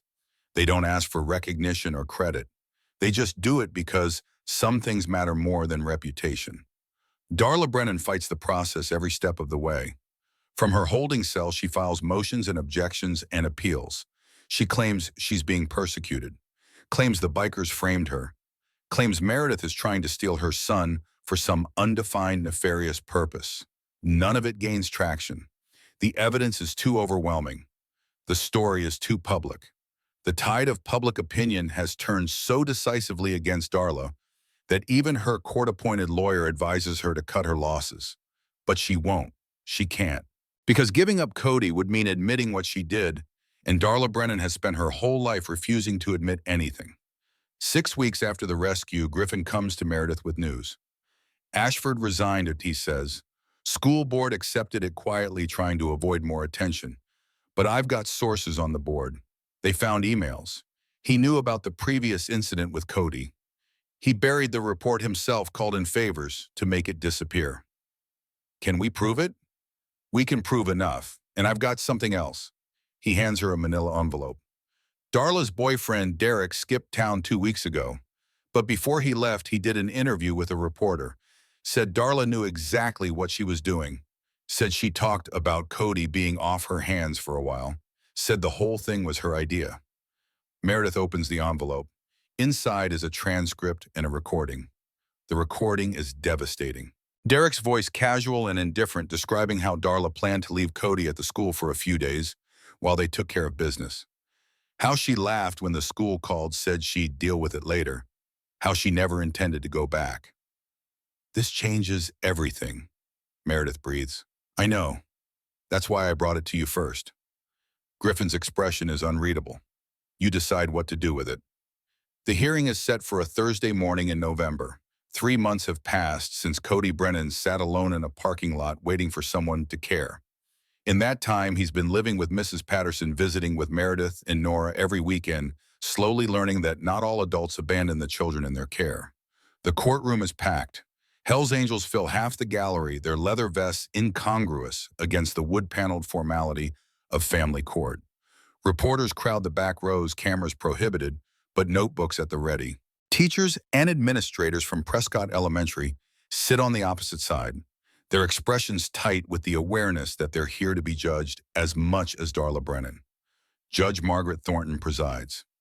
She's 58 years old with steel gray hair and a reputation for fairness that extends equally to all parties, a reputation that has made her unpopular with those who prefer judges who can be influenced. Darla is brought in wearing an orange jumpsuit. She looks worse than she did 3 months ago. The drugs have been cut off in custody, and withdrawal has not been kind. Her skin is sallow, her hair lank, her eyes darting around the courtroom like a cornered animal looking for escape. But there is no escape. Not from this. Meredith watches from the front row, Nora's hand clasped in hers. Beside them, Griffin Mercer sits in silence, his presence a reminder of everything that brought them to this moment. The evidence is presented with methodical precision. The phone records, the timeline of abandonment, Derek's interview, the buried CPS report from 2 years ago, Kenneth Ashford's resignation letter, which contains language that lawyers recognize as an admission of culpability, carefully disguised as bureaucratic regret. Cody is not required to testify. Judge Thornton ruled early in the proceedings that asking a 7-year-old to recount his trauma in open court would cause unnecessary harm. Instead, a court-appointed psychologist presents her evaluation: TSD, attachment disorder, severe trust issues, but also remarkable resilience and the potential for healing with proper support. Darla's lawyer does what he can. He presents her as a victim of addiction, a product of poverty and circumstance. He argues that terminating her parental rights would be punitive rather than protective, that with treatment and support she could become the mother Cody deserves. Judge Thornton listens with the patience of someone who has heard it all before.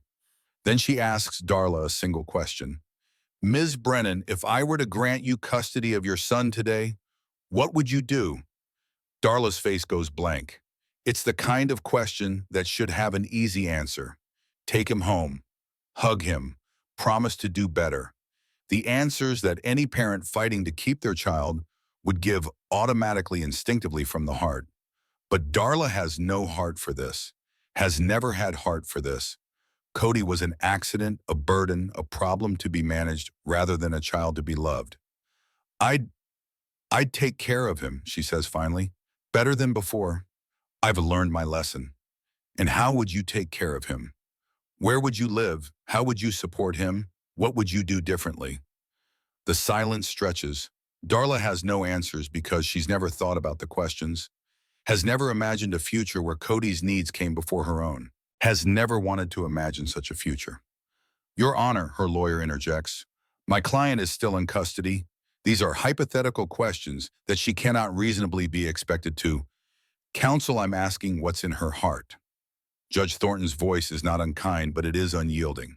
A mother fighting for her child should be able to articulate what she would do with that child if given the chance. I'm giving Ms. Brennan that chance. More silence.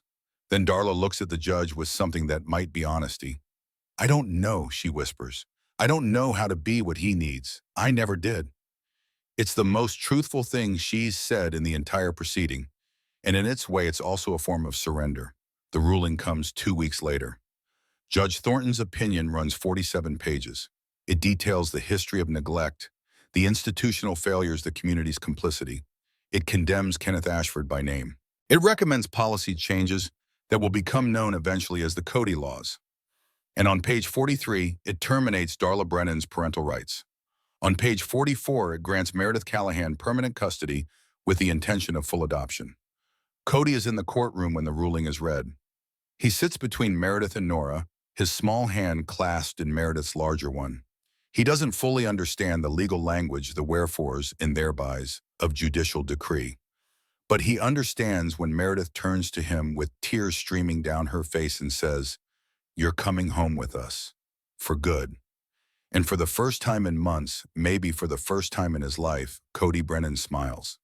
The letter arrives on a Tuesday morning. Meredith is sitting at her kitchen table nursing her second cup of coffee and reviewing case files that have piled up during the week she spent focused on Cody's custody battle. The sun streams through the window, casting warm rectangles of light across the worn wooden surface. From down the hall comes the sound of Nora's voice reading aloud to Cody from a book about dinosaurs. The envelope is plain white, no return address, postmarked from the Maricopa County Correctional Facility. Meredith knows what it is before she opens it, knows who it's from, but her hands still tremble slightly as she slides her finger under the flap.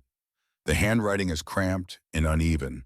The letters of someone who hasn't written much in a long time. Stains dot the paper coffee or tears or something else entirely.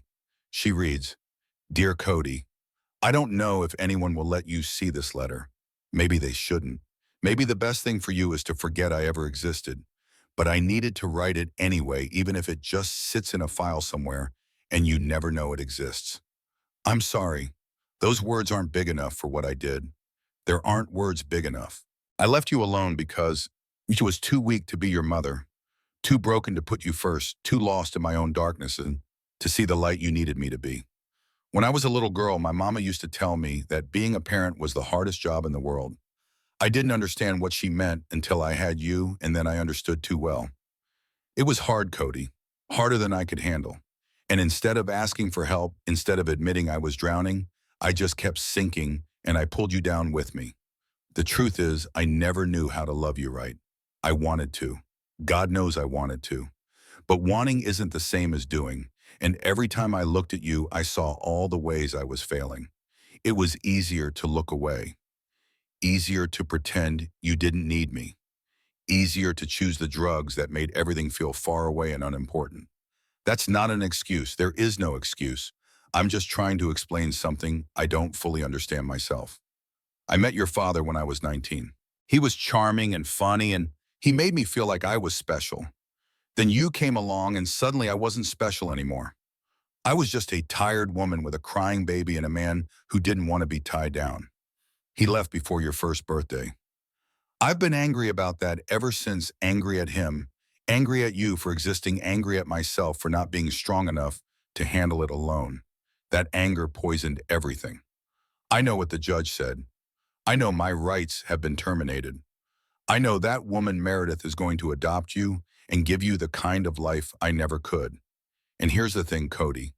The thing that took me 3 months in a jail cell to figure out, I'm glad. I'm glad someone finally saw you. I'm glad someone stopped when I couldn't.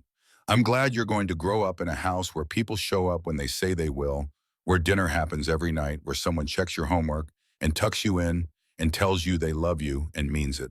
You deserve that. You always deserve that. I was just too broken to give it to you. The lawyers wanted me to fight, said I had a chance, said the system favors biological parents, said I could drag this out for years if I wanted to. And for a while I thought about it. Not because I wanted you back. I know I can't take care of you, but because fighting felt better than admitting I failed. Then I thought about what that would do to you. Years of court dates and custody hearings and never knowing where you belong. Years of hoping and being disappointed. Years of me using you as a weapon in a war has started and can't win. I won't do that to you, not anymore. So I'm signing the papers, not because the court is making me, because it's the first right thing I've done for you in 7 years, maybe the only right thing. I'm going to stay in here for a while. The judge gave me 18 months, and I'm not going to fight that either. They have programs, drug treatment, and counseling, and classes about being a better person. I don't know if any of it will work. I don't know if I can change. But I'm going to try not so I can get you back, but so that maybe someday when you're older, if you ever want to find me, I'll be someone worth finding. You don't have to forgive me. You don't have to think about me at all. If hating me helps you heal, then hate me. I've earned it. But if you ever wonder even for a second whether I loved you, the answer is yes. I loved you the only way I knew how, which wasn't nearly enough. Meredith will love you better. Let her. Be happy, Cody. Be safe. Be everything I couldn't help you become. Your mother, Darla. Meredith reads the letter twice. Then she sets it down on the table and cries. Not for Darla, not exactly, but for the tragedy of a woman so broken that abandoning her child was the most love she could manage. For the years Cody spent waiting for a mother who was never going to show up. For the terrible, beautiful truth that sometimes letting go is the bravest thing a person can do. When the tears finally stop, she folds the letter carefully and puts it back in the envelope. Someday when Cody is older, she'll give it to him. Let him decide what it means, how to feel about it, whether forgiveness is something he wants to offer. But not now. Now he needs stability, certainty, the knowledge that the people who love him aren't going anywhere. The letter can wait. Down the hall, Nora's voice rises with dramatic flair as she describes a T-Rex hunting its prey. Cody's laughter follows a sound that still startles Meredith every time she hears it. 6 weeks ago, that boy didn't know how to laugh. Now he's learning. The formal adoption hearing is scheduled for the second week of December. It's a formality mostly. The hard legal battles have already been won. Darla's voluntary relinquishment of parental rights signed and witnessed and filed with the court removed the last obstacle. All that remains is the official ceremony, the judge's signature, the moment when Cody Brennan legally becomes Cody Callahan. But formalities matter, especially for a child who has learned that adults don't always follow through on their promises. Meredith spends the weeks before the hearing preparing. She converts the guest room into Cody's permanent bedroom, letting him choose the paint color and the bedding and the posters for the walls. He picks blue, the color of the Arizona sky on clear days, and a comforter covered in rocket ships. A poster of Spider-Man goes above the bed. Another poster, smaller, shows a Harley-Davidson motorcycle gleaming in the sunlight. Griffin brought that one. The relationship between Cody and the Hells Angels has evolved into something Meredith never expected. Every Saturday, Griffin picks Cody up on his motorcycle and takes him to the clubhouse, where rough men with scarred hands teach him about engines and loyalty and the difference between the family you're born with and the family you choose. They call him Little Brother. He calls them his uncles. It's unconventional. Meredith's supervisor at CPS has expressed concerns. Her mother, when she heard about it, nearly had a stroke. But Meredith has learned that conventional isn't the same as right, and right isn't always comfortable. These men saw Cody when no one else would look. They stopped when everyone else drove past. They showed up with 500 motorcycles and refused to let a child be invisible. If that's not family, Meredith doesn't know what is. The night before the adoption hearing, Nora comes to Meredith's bedroom. She's in her pajamas, her hair still damp from the bath, her expression serious in the way it gets when she's been thinking about something important. At 10 years old, Nora has her mother's eyes and her father's stubbornness and a wisdom that sometimes seems too heavy for a child to carry. "Mom, can I ask you something?" Meredith sets aside the case file she's been reviewing. "Of course, sweetheart." Nora climbs onto the bed, crossing her legs beneath her. "After tomorrow, Cody's going to be my brother. Like legally. For real." "That's right. And we'll have the same last name and everything.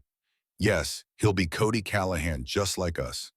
Nora is quiet for a moment, picking at a loose thread on the comforter.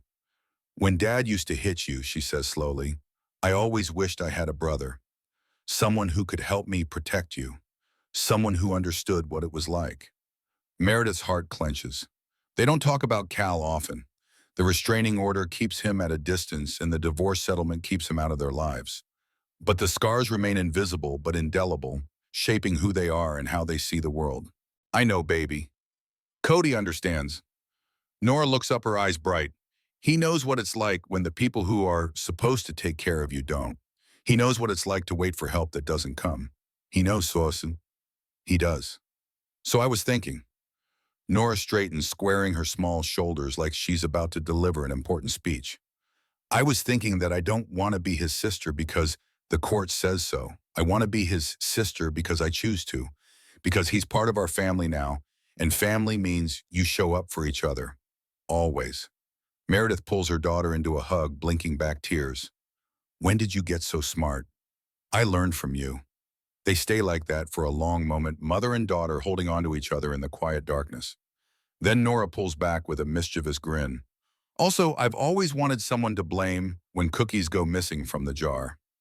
Meredith laughs, the sound bright and genuine. "Somehow I don't think Cody's going to be the one stealing cookies." "Exactly. That's what makes it perfect." The adoption hearing takes place in the same courtroom where Darla Brennan's parental rights were terminated. But today, the atmosphere is different. Sunlight streams through the tall windows, casting everything in shades of gold. The gallery is packed, not with reporters and officials, but with people who have become part of Cody's new life. Teachers from his school, Mrs. Patterson, the foster mother who cared for him during those uncertain months, a social worker named Donna, who processed the original intake call and has followed the case ever since. And in the back row, filling an entire section, 50 Hells Angels in their leather vests and weathered boots. Griffin sits at the end of the row, his gray beard neatly trimmed for the occasion, his pale blue eyes fixed on the small boy in the front of the courtroom. Cody is wearing a new suit. Meredith bought it last week, navy blue with a clip-on tie that he keeps adjusting nervously. Beside him, Nora holds his hand with the fierce protectiveness of an older sister who has already decided that this boy belongs to her. Judge Margaret Thornton enters and everyone rises. She's seen thousands of cases in her 3 decades on the bench. Custody battles and divorces and the endless parade of human failure that makes up family court. But cases like this, cases where broken things get put back together, where children find homes and families find wholeness, these are the ones she lives for. Please be seated. The formalities proceed quickly. Meredith's lawyer presents the paperwork. The court-appointed advocate confirms that all requirements have been met. A social worker testifies that the home study was completed satisfactorily, that Cody has adjusted well, that the placement is in the best interest of the child. Then Judge Thornton looks at Cody. Young man, I'd like to ask you a few questions. You're not in trouble. I just want to hear from you directly. Is that okay? Cody nods, his grip tightening on Nora's hand. Can you tell me in your own words how you feel about being adopted by Ms. Callahan? The courtroom falls silent. Cody is quiet for a long moment, his brow furrowed in concentration. He's never been good with words. 7 years of learning that his voice didn't matter have left him hesitant, uncertain, always waiting for permission to speak. But today is different. Today people are listening. Before, he says slowly, his voice small but steady, I didn't have anybody. My mom was there, but she wasn't really there. You know, like she was in the house, but she didn't see me. Nobody saw me. He pauses, gathering his thoughts. Then I sat at the school for a long time. 3 days. I thought maybe if I was really quiet and really good, someone would notice. But they just kept walking past, like I was invisible. In the back row, Griffin's jaw tightens. Then the motorcycle men came, and Meredith came, and they saw me. Really saw me. Not just like looked at me and kept going. They stopped. They asked my name. They said I wasn't alone anymore. Cody looks up at Meredith and something in his expression shifts. The wariness that has defined him for so long softens into something that looks almost like peace. Meredith keeps her promises. She said she'd come back the next day, and she did. She said she'd fight for me, and she did. She said I could have a family, and now I do. He gestures at Nora. I have a sister who reads me books about dinosaurs, and I have uncles who teach me about motorcycles. And I have a mom who shows up. His voice cracks slightly on the last word. That's what I always wanted, someone who shows up. And Meredith, she always shows up. The courtroom is utterly still. Judge Thornton removes her glasses and wipes her eyes with a handkerchief she keeps in her robe for moments exactly like this. Thank you, Cody. That was very brave. She replaces her glasses and straightens the papers in front of her. In my 30 years on this bench, I have seen the best and worst of human nature. I have seen parents who would move heaven and earth for their children, and I have seen parents who treated their children as afterthoughts. I have seen communities that rallied around their most vulnerable members, and I have seen communities that looked away. Her gaze sweeps across the courtroom. This case represents both. A community that failed a child and the strangers who refused to let that failure stand. A mother who couldn't be what her son needed and another woman who chose to step into that void. She looks directly at Meredith. Ms. Callahan, you are not required by law to take on this responsibility. You have a demanding career, a daughter of your own, a life that was already full, and yet when you learned that a child was suffering, you didn't look away. You drove 2 hours in the middle of the night. You fought a system that often seems designed to prevent good outcomes. You opened your home and your heart to a boy who had every reason to believe that adults couldn't be trusted. Judge Thornton's voice strengthens. That is what family means, not biology, not paperwork, but the choice made every day to show up for the people who need you. She picks up her pen. It is therefore the ruling of this court that the petition for adoption is granted. From this moment forward, Cody Brennan shall be known as Cody Callahan with all the rights and privileges of a natural-born child. This adoption is final and irrevocable. The gavel comes down. The gallery erupts. 50 Hell's Angels are on their feet, cheering and whistling and stomping their boots against the floor in a thunder of celebration. Teachers are hugging. Social workers are crying. Nora throws her arms around Cody and squeezes so hard he gasps for breath. And Meredith, who has spent 15 years maintaining professional distance from her cases, who has learned the hard way that caring too much is dangerous in her line of work, pulls her son into her arms and holds him like she's never going to let go. "We're family now," Cody whispers against her shoulder. "Real family." "We were always real family," she replies. "Now we just have the paperwork to prove it." The celebration moves from the courthouse to the Rusty Spoke. It's an unlikely venue for a child's adoption party, this roadhouse, with its beer-stained floors and cigarette-scarred tables. But the Hells Angels have closed the place down for the afternoon, and what was once a rough biker bar has been transformed into something almost festive. Balloons in blue and silver float near the ceiling. A banner stretched across the back wall reads, "Welcome home, Cody," in hand-painted letters. A cake shaped like a motorcycle sits on the bar, and someone has hung streamers from the antler chandelier. Cody moves through the crowd like a small prince among his subjects. Every biker wants to shake his hand, ruffle his hair, tell him he's part of the brotherhood now. Dutch Carver presents him with a leather jacket, child-sized, with "Little Brother" embroidered on the back. Dex Cordova gives him a pair of riding goggles and promises that when he's old enough, he'll teach him to handle a bike. Meredith watches from a corner booth, Nora beside her. Both of them slightly overwhelmed by the chaos. Griffin slides into the seat across from them, 2 beers in his hand. He sets one in front of Meredith and keeps the other for himself. "Hell of a day." That's one word for it. They sit in comfortable silence, watching Cody pose for photos with his new uncles. The boy is smiling, really smiling, his whole face transformed by the expression. "He's going to be okay," Griffin says finally, "because of you. Because of a lot of people, you included." Griffin shakes his head slowly. "I just made noise. You did the real work, the hard work, the showing up every day, even when it's exhausting, even when it would be easier to walk away." He takes a long pull from his beer. "That's something I never could do." Meredith hears the weight beneath his words. "Tell me about Danny." The name lands like a stone dropped into still water. Griffin's expression doesn't change, but something behind his eyes shifts, some wall coming down that's been in place for nearly 2 decades. He was 8 years old, same age as Cody now. Blonde hair, brown eyes, smile that could light up a room. Griffin's voice is rough, like he's speaking around broken glass.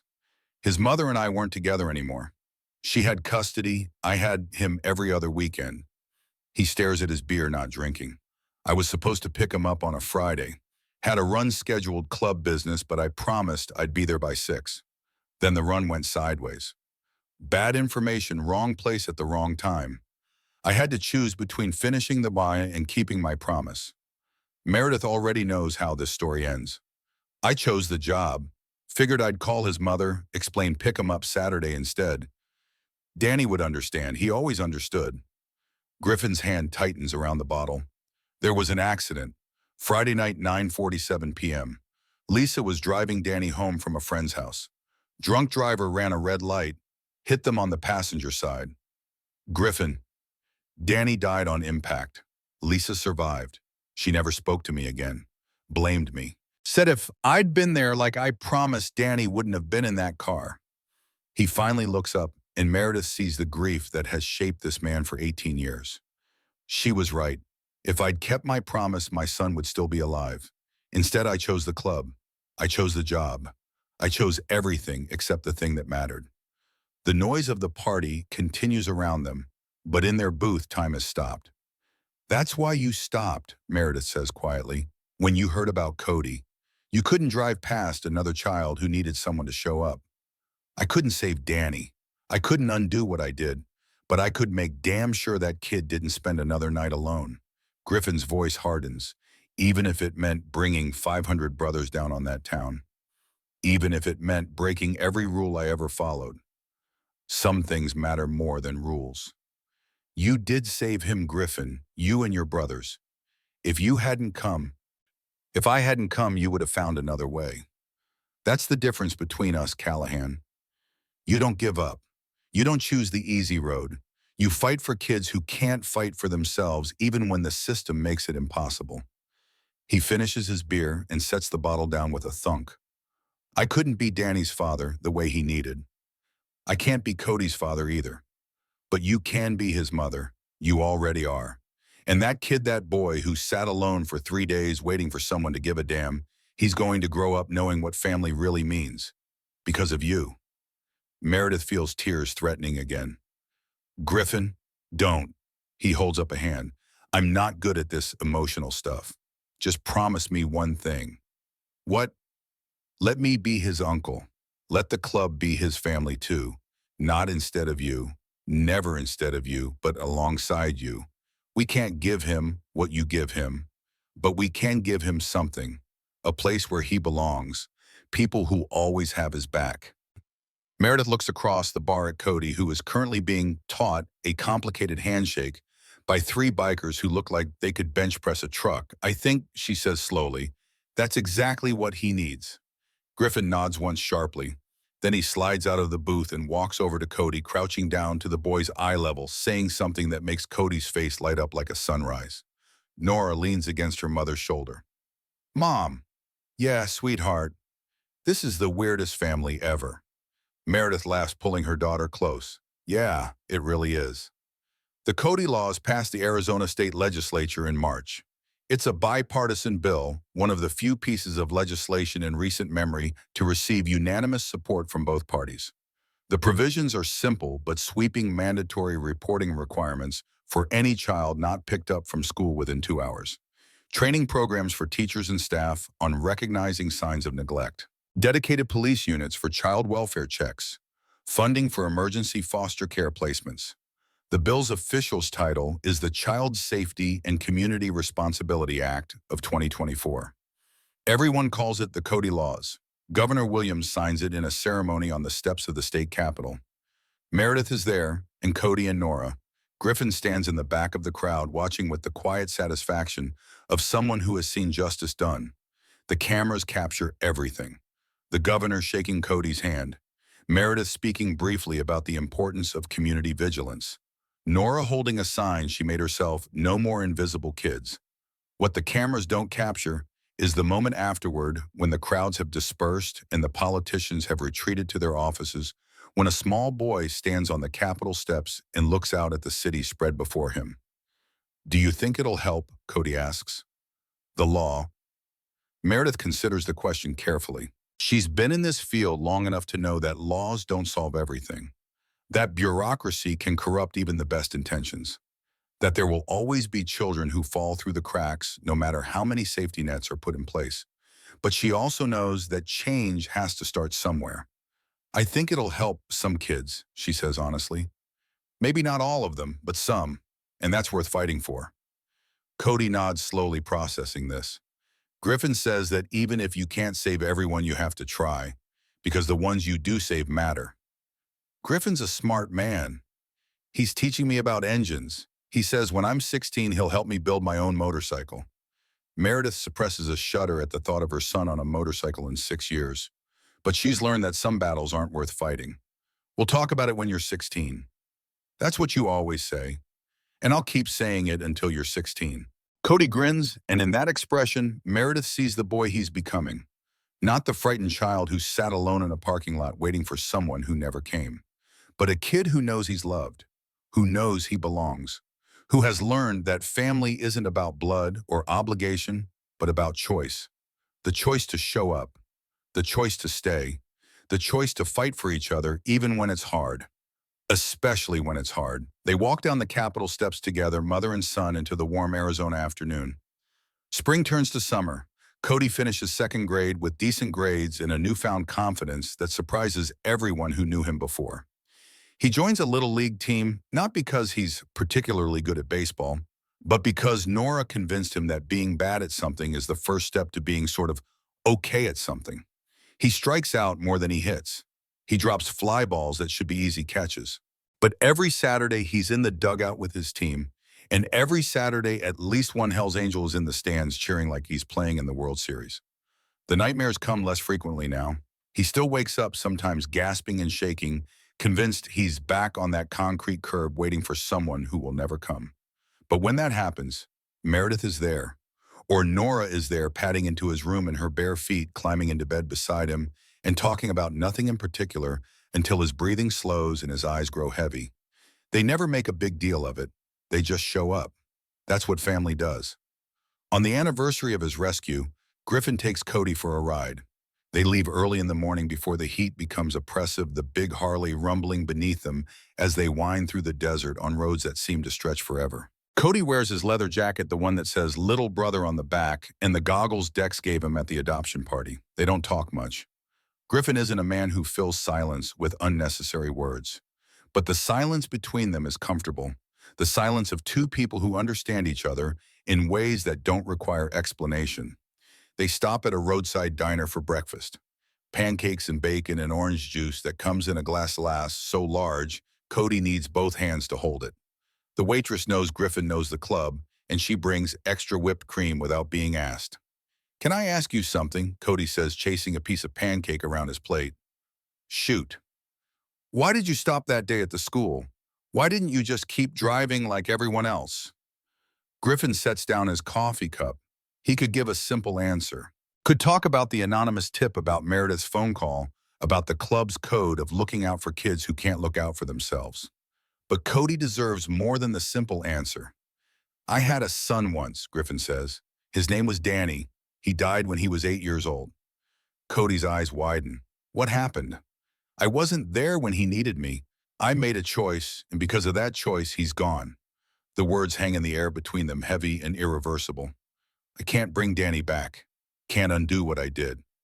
But when I heard about you, about a kid sitting alone waiting for someone to give a damn, I knew I couldn't drive past. Couldn't be one of those people who sees a child suffering and decides it's not their problem." Griffin meets Cody's eyes. "You're not Danny. I'm not trying to replace him with you. But saving you, being part of your life, it's given me something I didn't think I deserved anymore. A chance to do better. To be the person Danny needed me to be, even if it's too late for him." Cody is quiet for a long moment. Then he says, "I'm glad you stopped." "Me too, kid. Me too." They finish their breakfast and get back on the road, the desert stretching endless around them, the past behind them, the future wide open ahead. Every Tuesday at 3:15, 50 motorcycles ride past Prescott Elementary. It started as a statement, a reminder to the town that failed Cody Brennan that someone was watching now. Someone cared. But over time, it has become something more. A tradition, a promise, a weekly declaration that the children of Prescott will never be invisible again. The kids love it. They press against the classroom windows when they hear the distant rumble, watching the parade of chrome and leather roll past. Teachers have learned to build a 5-minute break into their afternoon schedules, knowing that no one will be paying attention anyway. The principal, the new one who replaced Kenneth Ashford after his resignation, stands on the front steps every Tuesday and waves. Not because he has to, because he chooses to. 1 year after the adoption, Meredith sits on the back porch of her Phoenix home watching her children play in the yard. Nora is 11 now, all long legs and attitude and fierce protective love for the brother who isn't really her brother but absolutely is. Cody is 8, still small for his age, but growing, always growing, filling out in ways that have nothing to do with physical size. They're arguing about something. Whose turn it is to pick the movie? Who ate the last popsicle? The eternal disputes of siblings that mean nothing and everything at the same time. Meredith watches them and feels something she hasn't felt in a long time. Peace, not the absence of problems. There are still difficult days, still moments when Cody's trauma surfaces in unexpected ways. Still battles with bureaucracy and budget cuts in a system that never seems to have enough resources for the children who need them most. But underneath all of that, a foundation of something solid and true. Family. Her phone buzzes with a text from Griffin. "Riding through Phoenix tomorrow. Dinner." She smiles and types back, "Bring burgers. Kids vote for In-N-Out." His response is immediate. "In-N-Out it is. See you at 6. Nora appears at the porch door, breathless and indignant. "Mom, Cody said that dinosaurs could beat motorcycles in a race, and that's obviously wrong because motorcycles have engines and dinosaurs have legs, and legs can't go as fast as engines." Cody pushes past her, equally breathless and equally indignant. But T-Rexes were like 40 feet tall, and they could run super fast. Griffin said so. Griffin's not a scientist, Cody. Griffin knows everything about everything. That's not even true. Remember when he said he could make spaghetti and it turned into basically soup? Meredith listens to them argue, these two children who found each other through tragedy and have become something neither expected. Brother and sister. Family. How about, she says, cutting through the debate, we ask Griffin tomorrow when he comes for dinner. He can settle the dinosaur versus motorcycle question once and for all. Both children consider this. Fine, Nora says. Fine, Cody agrees. They disappear back into the yard, already bickering about something else. Meredith watches them go, these pieces of her heart running around on legs, and she thinks about the day she got the call about a boy alone in a parking lot.